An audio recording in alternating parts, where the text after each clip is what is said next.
Olá, olá pessoas! Vencedores e perdedores, eu tava com saudade de fazer esse vídeo, meu Deus do céu. São semanas sem fazer vencedores e perdedores.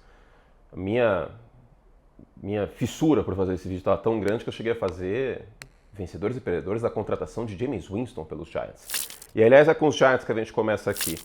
Vamos nessa então, começar a rever um pouco mais sobre o Draft 2025 da NFL. Se você não está inscrito no canal, por favor, inscreva-se, não custa nada. E para mais conteúdo, eu vou analisar o draft de vários times. Assina o Like Plus, venham com a gente. É o nosso sistema de membros que te dá acesso a participar dos quadros e acesso principalmente a mais vídeos aqui no canal. No primeiro comentário fixado tem os vídeos que eu fiz apenas para os membros. Custa muito baratinho, aí uma lata de refri por mês, você já sabe, essa altura do campeonato, né? Então vem com a gente no Like Plus nessa off-season da NFL, sobretudo o pós-draft. Vai ter muito mais vídeo que teve no ano passado, hein? No pré-draft fiz mais de 30 vídeos. Vai ter muito conteúdo legal nas próximas semanas. Vamos lá então, André, vinheta na tela.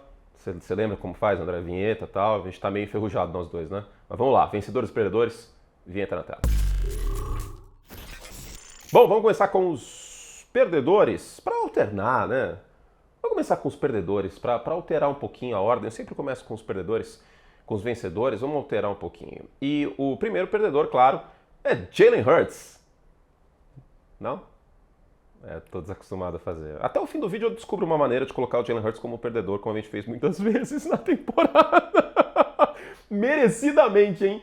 Merecidamente, porque quando era pra estar nos vencedores eu coloquei também. Mas agora, sério, pode tirar o Jalen Hurts aí, André, pode colocar o Shedeur Sanders, que é o grande perdedor desse draft. Shedeur Sanders eu já fiz vídeo sobre no sábado, a gente já fez reel sobre, thread no Twitter, etc. Não precisa a gente se estender tanto aqui sobre o quarterback de Colorado, que agora é quarterback do Cleveland Browns. Mas a expectativa é que o Shedeur fosse draftado na primeira rodada, no final da primeira rodada. Eu não estava tão confiante que ia ser na escolha número 3. Eu até cheguei a fazer um draft simulado com ele saindo na 3, mais cedo no processo. Mas na medida que os rumores saíam, a gente ia chegando mais perto do draft, estava muito claro que o Brian Daboll não gostou do Shedeur Sanders, isso vazou em alguns lugares nos Estados Unidos. E aí seria uma questão dele começar a cair, mas a expectativa é que essa queda pudesse cair na escolha 21 no Pittsburgh Steelers. Não acabou. E aí depois a próxima expectativa é que acabasse essa queda no final da primeira rodada. Não acabou. E aí ele foi caindo cada vez mais e cada vez mais. O Shedeur Sanders, ele não é um quarterback de primeira rodada, tá? De topo de primeira rodada, certamente não. E na primeira rodada você escolhe os quarterbacks titulares, aquele cara que você pega no draft que vai ser titular em algum momento. No dia 2, você escolhe projetos, por exemplo, Jalen Milroe, quarterback de Alabama, que foi para Seattle, e quarterbacks que vão ser reserva. Só que a questão é que o Shedeur Sanders não é um projeto, ele não tem um teto alto de produção, ele não vai ser um cara que vai desenvolver-se e que tem um atleticismo incrível, braço forte, não, ele não é isso.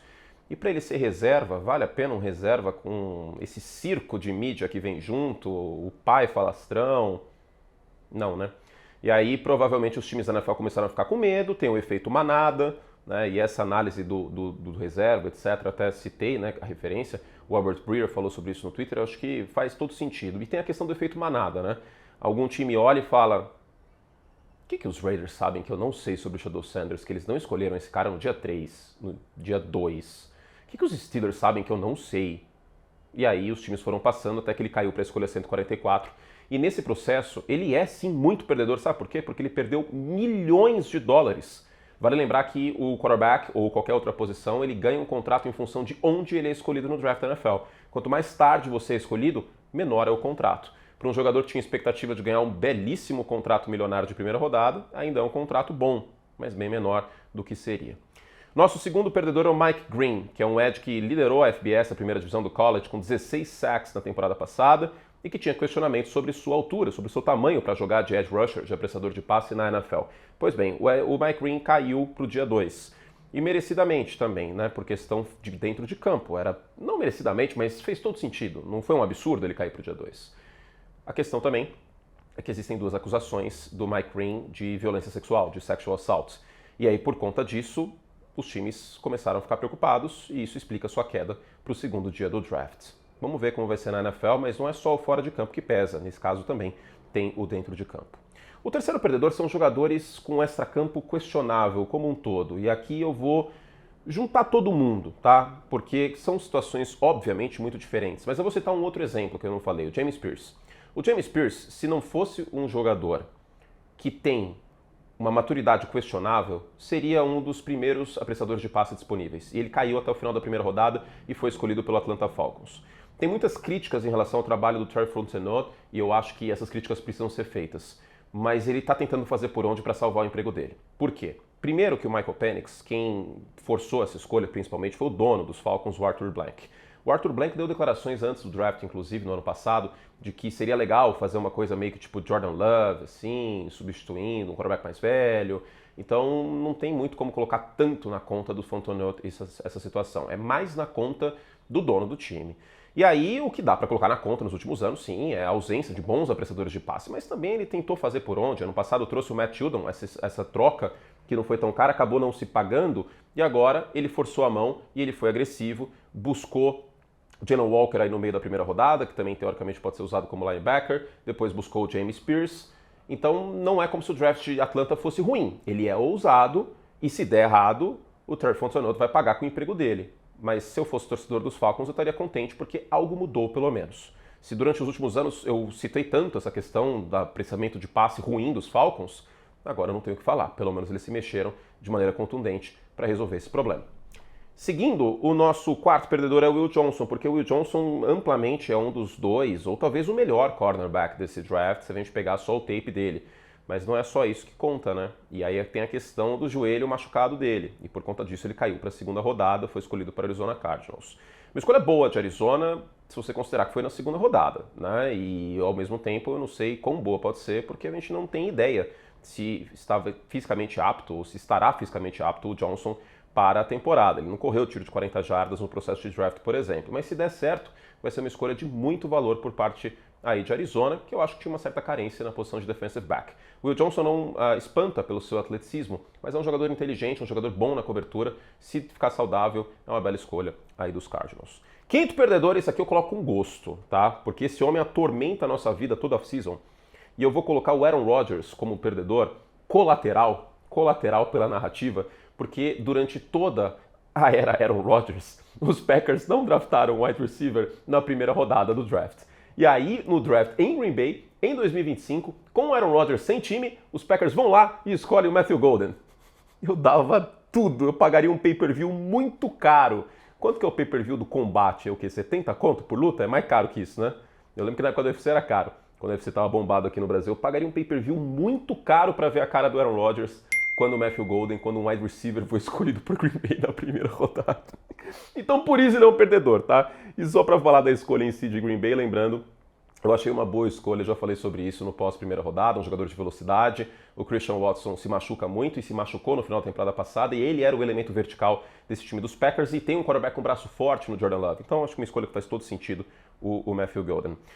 Sexto perdedor, de maneira colateral, é o Christian Kirk, porque a gente teve aqui dois wide receivers, aliás, do mesmo time, Iowa State do Brock Purdy, que foram escolhidos no dia 2 pelo Houston Texans. Jaden Higgins, que é um cara mais físico, e o Jalen Noel, que é um cara mais de slot e tudo mais. Perfil parecido, inclusive, com o Christian Kirk. E o Kirk chegou com uma escolha baixa aí, vindo do Jacksonville Jaguar para Houston antes do draft, e agora ele pode ficar bastante sem espaço. O Christian Kirk ganhou um tremendo contrato em Jacksonville, e ele foi a primeira peça do efeito dominó que acabou gerando aí contratos muito, muito grandes para wide receivers. Ele foi a primeira peça desse efeito dominó na sua free agency, e agora o Christian Kirk pode ser que fique bastante sem espaço, bastante sem volume no Houston Texans. Lembrando que o Stefon Diggs não está mais lá, está no New England Patriots, tá?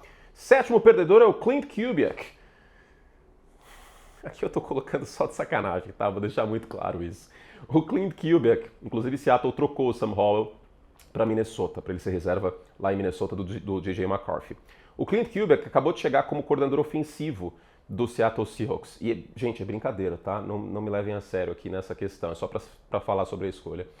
E sabe aquele velho ditado, seja bom no seu trabalho e ganhe mais trabalho? Eu acho que o Kubiak tem tudo para ser um bom coordenador ofensivo na NFL. No ano passado, ele estava fazendo um bom trabalho em New Orleans quando o time estava saudável. Aí começou a machucar todo mundo, né? O Rashid Shaheed machucou, perdeu o efeito em profundidade, o Derek Carr, o quarterback, enfim. E por que eu digo isso? Porque vai dar trabalho consertar o Jalen Milroe, né? Vai dar muito trabalho. Ele tem o braço forte, ele é veloz, todo o resto não serve. Todo o resto, absolutamente todo o resto não serve. Não serve, hoje não serve. Então, se tem um diamante cru nesse draft que vai precisar de um lapidador muito bom e que vai ter muito trabalho, esse cara é o Jalen Milroe, que eu acho uma escolha válida no dia 2 aí como aposta para o Seattle Seahawks. Se der errado, tudo bem. Mas que o Clint Kubiak é um perdedor porque vai ter um trabalho dos infernos a próxima semana aí, hein? No minicamp dos calouros o trampo já começa, hein? Boa sorte, Clint Kubiak. Se você achou que você ia ter um maio, um junho, um julho tranquilo, você não vai ter não, irmão. Escolha que faz sentido, tá? Brincadeira colocar ele como perdedor, mas só pelo trampo que ele vai ter. O oitavo perdedor é o Caleb Johnson, porque a gente teve uma corrida por running backs no início do dia 2, e o Caleb Johnson, que é running back de Iowa, um cara mais físico, acabou caindo e saiu na terceira rodada. Pois bem, eu não sei se ele vai ter tanto espaço, assim, no time que ele foi escolhido, que é o Pittsburgh Steelers. Por quê? Porque ele é um running back um pouco mais físico, um cara um pouco mais de bloqueios angulares, de correr norte-sul, na minha visão, pelo menos. E você já tem o Jalen Waddle lá, né? Jalen Warren. Jalen Waddle é do Miami Dolphins. O Jalen Warren que é um cara um pouco mais veloz, né? Então talvez o Caleb chegue em Pittsburgh para fazer o perfil do Najee Harris. E considerando os pares dele, muitos foram para ter mais protagonismo nos times que ele draftaram, e ele saiu bem mais tarde, na terceira rodada, eu acho que a gente tem que colocar ele como um perdedor. Nono perdedor é o pior general manager da NFL, que é o Mickey Loomis, o general manager do New Orleans Saints. Eu não gostei do draft do New Orleans Saints. A primeira rodada, honestamente, Calvin Banks não é um offensive tackle que eu sou muito fã. Pode ser até que ele comece a carreira como guard, e aí você gastou uma nona escolha geral como um guard, que é uma coisa que eu não sou fã. E aí as escolhas seguintes também não acho que muda muito o valor dos Saints, né? O Tyler Shough, um quarterback que vai ter 26 anos na temporada, e a questão não é a idade, a questão são outras tantas coisas. É a hero ball, é a mecânica dele que às vezes se atrapalha, são as lesões, ele tem várias lesões que não é muscular nem ligamento, mas é o histórico de lesão. O cara ficou 7 anos no college football. Eu acho um desperdício de escolha para New Orleans na segunda rodada. Se fosse um projeto, um quarterback mais novo para New Orleans, para quem sabe substituir o Derek Carr, aí tudo bem. Mas foram outras escolhas, né? O Vernon Brockton também, que acho que foi um tremendo reach defensive tackle, que, enfim, não fez sentido ser escolhido tão cedo. Complicado, viu? Complicado aqui, na minha visão, essa situação para New Orleans, que hoje é um dos favoritos para ter a primeira escolha geral do draft no ano que vem. Porque se não for o Derek Carr, o quarterback, por conta da lesão no ombro, Tyler Shough, Spencer Rattler, enfim. E o nosso 10º perdedor é o torcedor dos Broncos. Não vou colocar torcedor dos Broncos. Põe um Bo Nix aí. Claro que é muito cedo para falar isso, tal, mas eu esperava peças um pouco mais que me empolgassem mais vindo para o ataque dos Broncos nessa intertemporada, neste draft. Por que eu digo isso? Porque a expectativa é que Denver draftasse um wide receiver na primeira rodada, um bom wide receiver no início da segunda, que pudesse draftar o Marion Hampton, quem sabe, na primeira rodada. E eu gostei muito da escolha de Denver, tá? Não tô criticando o Jadel Barron, né? Eu acho que essa defesa de Denver tem tudo para ser uma das melhores da NFL, se bobear a melhor.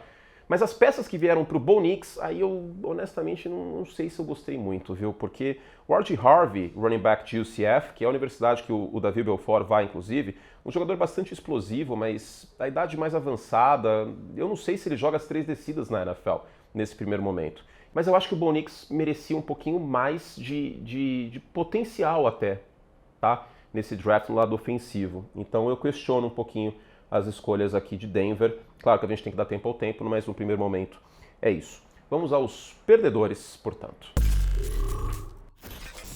Bom, vamos aos vencedores, né? Minha noiva acabou de me corrigir aqui, acabei falando perdedores, desculpa, gente, vamos aos vencedores. Aqui o hábito é começar com os vencedores e depois ir com os vencedores. E o primeiro vencedor aqui é o Shedeur Sanders. É para isso que serve o vencedores e perdedores, é justamente para a gente analisar independente do primeiro fato, para a gente mergulhar um pouco mais no assunto. Gente, tudo bem, o cara caiu para a 5ª rodada, que tragédia, né? Perdeu muito dinheiro, foi uma humilhação, é a maior queda de um quarterback na história do draft da NFL, na história da moderna, pelo menos, né? Pode ser que em 1937 um quarterback tenha caído, eu não sei, mas na história moderna certamente é. Agora, vocês pararam para pensar para onde ele vai? Pô, irmão, na boa, com tudo que eu vi do Shedeur Sanders, que eu sei que ele tem problemas, segura a bola que é uma barbaridade, beleza, mas é um quarterback preciso, tem um pré-snap legal. Pô, vocês estão falando sério pra mim que ir pro Cleveland Browns acabou a vida dele? Porque Cleveland Browns é uma franquia amaldiçoada, blá. Vamos lá. Contra quem ele vai competir para ser titular? O Deshaun Watson pode ser que nem jogue mais pelo Cleveland Browns. Tem a lesão no tendão de Aquiles, já estava trágica a carreira dele. Muito triste, inclusive, né? Meu Deus, nossa. O Deshaun Watson, esse ser humano, todo mundo gosta muito, né? Uma pessoa, cidadão exemplar. Tenho certeza que o pessoal em Cleveland tá arrasado que ele, né, não tá jogando mais, enfim. Eu não vou desejar lesão para ninguém, mas vamos falar a verdade, né? Se tem um jogador que em Cleveland o pessoal não deve estar triste que não vai poder jogar, acho que talvez seja ele, né? Mas isso não me faz querer desejar lesão de ninguém, obviamente. Mas o Deshaun Watson ninguém sabe que se vai jogar. Essa é a verdade, o dono do time jogou o cara na fogueira. Já falei sobre isso. Aí a outra opção, Joe Flacco. Pô, o Joe Flacco foi draftado em 2008, velho. Tudo bem, o Joe Flacco levou os Browns aos playoffs, foi um encaixe tático no play action, mas teve jogo de 3 touchdowns e 2 interceptações. Vocês vão realmente me dizer que o Joe Flacco, com 40 anos, é uma ameaça para um quarterback chegando independente da rodada que for? Porque o training camp é competição aberta em Cleveland. Aí a terceira opção é o Kenny Pickett, que era reserva no Philadelphia Eagles, e tudo bem, foi escolhido de primeira rodada, mas o Kenny Pickett, o Tanner McKee foi escolhido em oposição ao Kenny Pickett. O Tanner McKee, que foi uma escolha de dia 3 de draft, merecidamente inclusive, hein? Um beijo pro Tanner McKee, que capaz que entenda tudo isso que eu tô falando, porque ele fez uma missão aqui pro Brasil, né? Ele tem sua religiosidade, mormon e tal, e durante o college ele veio para Curitiba, gosta muito de pão de queijo, de coxinha. O brasileiro Tanner McKee, merecidamente, tá?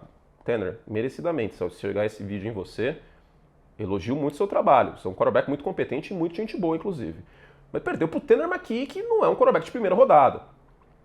O outro é o Dylan Gabriel, que tudo bem, foi escolhido antes do Shadow Sanders, mas gente, o Dylan Gabriel é um gimmick, é um cara para meter run pass option e correr com a bola. O cara tem menos de 1,80 m. Você vai realmente me dizer que o Shadow Sanders, por mais que tenha sido escolhido depois, tem menos bola que o Dylan Gabriel? Eu não vi isso, pelo menos, no tape dos dois. Eu acho que o Shadow tem condições aí de vencer essa disputa e, pô, ser titular. No mínimo, ser o reserva imediato do Joe Flacco. No mínimo, no mínimo. Se Cleveland não quiser fazer um circo, um carnaval, porque o Shadow Sanders vem com um pacote Deion Sanders, etc., tudo bem. Mas, assim, né? Então ele é um vencedor, porque ele foi para um time que ele pode ser titular. Então, assim, calma aí também, a carreira do cara não acabou. Também não vamos falar, porque a NFL, malvada, ninguém quis escolher ele, e agora a carreira dele acabou. Não, não, não. Foi para Cleveland, que acho que é a melhor situação possível para ele, porque nos Steelers, se tiver o Aaron Rodgers, ele não seria titular. Nos Giants, com o Russell Wilson, eu acho que ele não seria titular, ainda mais sendo escolhido no dia 3. Entre outros times. Nos Raiders, ele não seria titular nem a pau com o Geno Smith e o Pete Carroll. Nos Browns pode ser que ele seja. Então, ele é, por incrível que pareça, um vencedor. Vamos para os outros. Falando nele, Russell Wilson. Russell Wilson é um vencedor por conta da escolha do Jackson Dart. E tudo bem, tem uma sombra lá, tem um quarterback jovem que eventualmente vai querer entrar em campo e que vão querer que ele entre em campo. Foi escolha da atual diretoria, do Brian Daboll e do Joe Schoen. Mas é um quarterback muito cru. Quarterback muito cru no processamento de jogo. É um cara que vai precisar de tempo de banco, não para sentar no banco lá e ficar olhando e aprendendo por osmose, que não é assim que funciona, mas nos treinos, pegando o playbook, fazendo mais progressão. Como eu já falei muitas vezes, 50% do ataque de Ole Miss no college foi play action e run pass option. Não tinha progressão, não sai do primeiro recebedor, segundo, terceiro. Não dá para ele ser titular. Não tem como o Jackson Dart ser titular na semana 1. Então o Russell Wilson ganha tempo para mostrar serviço. O meu segundo vencedor é o Brian Daboll, porque eu imaginava que ele poderia perder essa queda de braço para a imprensa de Nova York e para o dono do time, para o John Mara. Quando ele e Joe Schoen foram mantidos no New York Giants, eu imaginava que haveria uma queda de braço e que o dono do time, John Mara, não é a Mara Maravilha, John Mara, aí muito bom, que inclusive é parente da Kate Mara e da Rooney Mara, que são atrizes. É a que faz a repórter no House of Cards, inclusive, a Rooney Mara. Olha só, você não sabia disso, hein? Aliás, elas têm ligações com o Pittsburgh Steelers também, olha só que coisa interessante. Ninguém precisava saber dessa informação, mas eu falei. O John Mara, eu imaginava que ele ia chegar para os dois e falar, gente, vocês vão ter um quarterback aí e se virem. E eles conseguiram, pelo menos, ditar o que eles queriam. Claro, eu acho que o que eles queriam era o Cam Ward, acabou não rolando. Mas não houve uma pressão de, porque o sobrenome do cara é Sanders, escolher ele para vender ingresso e colocar os Giants em prime time adoidado, e não foi uma decisão pensando no dinheiro. Não foi uma decisão pensada em vender camarote. Foi uma decisão pensada no futebol americano. O Jackson Dart faz sentido para o New York Giants ser desenvolvido. Eu acho que é um quarterback com mobilidade. O Brian Daboll lapidou muito bem o Josh Allen, inclusive, quando foi coordenador ofensivo dos Bills. E eu gosto dessa escolha. Brian Daboll sai como vencedor aqui.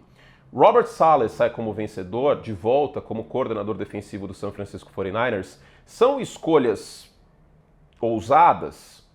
São. Michael Williams, produção nula em Georgia, mas é um freak atlético, tá? É um cara, um bom tacleador, um cara explosivo, precisa ser lapidado e ele não vai ter tanta atenção assim, né? Da linha ofensiva, no primeiro momento, não vai receber dobras e tudo mais, porque tem o Nick Bosa no outro lado. Segundo dia, Alfred Collins. Ele é uma montanha no jogo terrestre, tá? Um defensive tackle muito grande. Ele é nulo no pass rush, vou falar a verdade. Mas na contenção terrestre, show de bola. E o Nick Martin, que é um jogador extremamente explosivo, pode ser usado em blitzes criativas, mas que não é tão bom contra a corrida. Então, pelo menos uma coisa completou a outra, né? Nesse início de draft do San Francisco 49ers. E o Robert Saleh sai como vencedor, porque, pô, as escolhas foram todas no lado defensivo. Se a gente imaginava que o topo de draft poderia vir um offensive tackle, por exemplo, não veio. Então, na volta do Robert Saleh a São Francisco, escolhas defensivas pelos 49ers. O quarto vencedor aqui é o Will Campbell, offensive tackle de LSU, que agora vai proteger o lado cego do Drake May. Will Campbell teve toda aquela história do tamanho do braço, que você gostaria de ter um offensive tackle com 34 polegadas de tamanho de braço e não 32 e um terço. E isso dá mais ou menos 2 polegadas, uns 5 centímetros de diferença, 5, 6 centímetros. E para um offensive tackle, eu sei que parece que é pouco, né? Se a gente pensar num cara de 1,90 m e tudo mais, mas faz diferença no alcance do bloqueio, na colocação de mãos e no espaçamento, no espelhamento, de você ter uma distância do cara. Isso faz diferença para um offensive tackle, ainda mais com os monstros que tem na NFL. Mas o Will Campbell, todo o resto é muito bom. O atleticismo, a inteligência dele, o Mike Vrabel, segundo muitos rumores, estava apaixonado pelo Will Campbell, por tudo, pelo jogador de futebol americano que ele é, pelo ser humano que ele é. E, gente, os Patriots precisavam de proteção. Tá? Os Patriots precisavam do Drake May mais protegido para a gente ver uma evolução maior do Drake May nessa temporada. Então, ele sai como vencedor porque ele não caiu no draft por conta de uma medição do braço. Ele foi o primeiro offensive tackle escolhido neste draft. Quinto vencedor, os running backs. O Ashton Jeanty foi escolhido pelos Raiders no top 10. Foi uma escolha que, no final do processo, eu comecei a achar que não ia acontecer pelos Raiders. Mas vocês devem se recordar que há muito tempo eu fiz um vídeo, inclusive, para os membros, dizendo que essa era a escolha de Las Vegas, né? Mas há muito tempo eu estou falando que é um casamento que faz todo sentido, né? Porque a gente teve o Marshawn Lynch sendo usado, e usado muito bem pelo Pete Carroll no Seahawks. Vale lembrar que o Marshawn Lynch foi draftado pelos Bills, não por Seattle, não pelo Pete Carroll. Mas eu acho que, pela essência do Pete Carroll, ajuda a gente a entender isso. E os Raiders precisavam de running back. É uma escolha que eu faria? Não. Como representante do partido Níquel, minha mensagem a todos os outros membros do partido que tentaram abrir sindicância contra mim, mas a verdade prevaleceu, eu não draftaria o Ashton Jeanty no topo do draft. Eu acho que ele vale, eu acho que faz sentido, eu consigo entender, tá? Eu consigo entender, uma posição um pouquinho mais ao centro, né? Um pessoal um pouco mais radical aí do partido. Eu consigo entender. Eu faria, eu não faria, mas eu não acho a pior decisão do mundo. Até porque o corpo de running backs dos Raiders é uma calamidade, você trouxe o Gene Smith, vai proteger mais o Gene Smith com o jogo terrestre, enfim. E o Ashton Jeanty é um prospecto top 5 nesse draft. Então, é entendível. E, no meio de tudo isso, os running backs saem como vencedores, não só pelo Jeanty, mas porque a gente teve 2 running backs escolhidos na primeira rodada. E o Omarion Hampton vai para um time com um treinador que também ama jogo terrestre e trincheiras, que é o Jim Harbaugh. Para além disso, no dia 2, a gente viu uma corrida para cima de running backs. Trayvon Henderson sendo escolhido por New England, um jogador que eu gosto em campo aberto, inclusive. É um complemento interessante, o Ramondre Stevenson, que é um cara um pouco mais físico. A gente teve o Quinston Judkins também sendo escolhido alto. A gente teve aí também no dia 2 o Caleb Johnson, como eu já falei, que vai para Pittsburgh. Acho que não vai ter protagonismo, mas a gente vai falar bastante no nome dele. A gente teve o Dylan Sampson também, de Tennessee, um cara que eu vejo como um running back explosivo, não de 3 descidas, mas que pode ter um impacto na NFL. Então, os running backs saíram aí bem desse draft, né? 2 escolhidos na primeira rodada, era uma classe que a gente previa pelo menos 2, e outros tantos que podem ter impacto aí na liga nessa próxima temporada, na posição de running back. O sexto vencedor, para mim, eu coloquei isso quando eu montei, pensando no topo do draft. Agora, com o circo que vai ter no training camp, eu já não sei se seria um vencedor, mas eu vou acreditar que sim, porque a parte do extracampo do Shedeur Sanders é uma escolha de valor, um quarterback de primeira rodada, de final de primeira rodada e início de segunda sendo escolhido na quinta. Mas para além disso, o Cleveland Browns é um vencedor porque conseguiu acumular escolha para o ano que vem, e quando você tem um monte de buraco no time, é bom você acumular escolhas. Eu falei sobre isso na aula 2 do The Academy, para quem não assistiu ainda, sobre o draft. Quando você tem buraco no time, trade down é uma boa pedida. Mesmo assim, eles conseguiram pegar um prospecto top 5, o Mason Graham, para o miolo da linha defensiva, que era uma carência do time. Travis Hunter seria fantástico? Seria fantástico. Mas eles têm mais uma escolha de primeira rodada no ano que vem para quem sabe pegar um quarterback. Tá? Se tudo isso der errado, Dylan Gabriel, Shadow Sanders, Joe Flacco, aposentar, enfim, eles têm munição para o ano que vem. Mas para além disso, eu gostei aqui do resto do draft dos Browns, né? Teve o Carson Schwarzenegger, que é um linebacker muito inteligente, sendo escolhido com a primeira escolha da segunda rodada. Eu amei essa escolha, era o segundo linebacker dessa classe, atrás do Jihad Campbell. A gente teve o Judkins, running back físico, na saída do Nick Chubb. É interessante recalibrar essa rota, ainda mais porque o ataque de Cleveland é trágico, então você traz um talento na posição.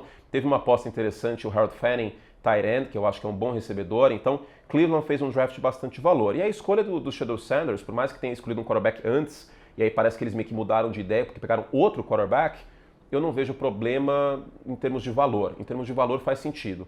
Em termos de circo midiático que pode vir e mais distração para um time que já tem muita, aí já é outros 500. Sétimo vencedor, eu coloquei de brincadeira o Clint Kubiak como um perdedor pelo trampo que ele vai ter, só para falar um pouco do Jalen Milroe e do potencial dele, que existe, mas hoje o piso dele é baixíssimo, é o John Schneider. Porque o John Schneider continua em Seattle, o Pete Carroll está em Las Vegas, houve o divórcio, totalmente amigável, tipo o Marcelo Novaes e a Letícia Spiller aí, que fizeram um divórcio amigável, até onde eu sei, né? Marcelo Novaes, o Max, que está inclusive nas manchetes recentes, mas o John Schneider, que pariu, como que eu cheguei nisso, velho? O John Schneider fez um draft muito bom para Seattle, na minha visão, muito, muito bom. Conseguiu o Zabel na primeira rodada, um guard extremamente versátil, que pode jogar em todas as posições da linha ofensiva, e lesões em linha ofensiva foram problemas para o Gene Smith e para o Seattle Seahawks nos 2 últimos anos. Pegou o Nick Manori, que é um cara extremamente físico, que ele precisa ser lapidado no lado mental, mas ele pode ser um safety que vai estar em todos os lugares na defesa aí do McDonald por conta desse atleticismo fora da curva dele. E conseguiu o Arroyo, o tight end do Cam Ward em Miami, que também tem um potencial muito legal aí pensando em teto para a NFL, na minha visão. Então, o Jalen Milroe, que se ele for bem lapidado, ele pode ser o Jalen Hurts. Assim, muito lapidado, assim. Hoje o Jalen Hurts é um Rolex, o Jalen Milroe é as engrenagens assim que você tem que montar o relógio, né? Eu não acho que vale pagar um Rolex. Se eu chegar a 10 mil membros aqui do Like Plus, tiver dinheiro para comprar um Rolex, eu não vou comprar um Rolex. Não vou, eu acho que não vale. Eu acho um absurdo pagar o que custa um relógio como esse. Pronto, falei. Tem muita gente que fala assim, não, mas você tem que ter esses relógios para entrar na High Society. Que se dane, pelo amor de Deus, gente. Olha o planeta Terra como tá, velho. Eu vou gastar esse dinheiro. Se eu tiver, eu não tenho, né? Quem sabe eu chego a 10 mil membros. Um relógio que custa esse valor. Ah, pelo amor de Deus. Sou contra. Sou muito contra. Mas onde eu tava? Assim. E foi um bom draft do Seahawks, na minha visão, do John Schneider aqui. Eu acho que o time adiciona talento e adiciona potencial, sobretudo. Oitavo vencedor, o Patrick Mahomes. Porque, obviamente, se você assistiu o último Super Bowl, você viu que ele apanhou que nem pandeiro no pagode, né? E aí você traz o Josh Simmons, offensive tackle de Ohio State, que machucou gravemente o joelho em outubro, mas a expectativa é que ele esteja apto a jogo nessa temporada. E o tape dele é muito bom. Por que ele caiu até a 31, até a 32, na verdade? Questões de maturidade são muito faladas em relação ao Josh Simmons, mas ele vai para o Kansas City Chiefs para Andy Reid, Patrick Mahomes, pelo amor de Deus, se ele não amadurecer com essa oportunidade que a vida está dando. E a lesão, tá? Senão ele teria sido escolhido bem antes. Mas ele protegendo o quarterback, eu acho que é um potencial muito bom. Os Chiefs que apostaram, né, em jogadores, seja free agency, Donovan Smith, o Suamatai é muito cru e acabou não dando certo. E agora tem um novo projeto na posição de left tackle, então o Mahomes sai como vencedor. E por fim, o MVP da temporada 2025 da National Football League, Caleb Williams. Tá pagando 34-1 o Caleb ser MVP lá na KTO.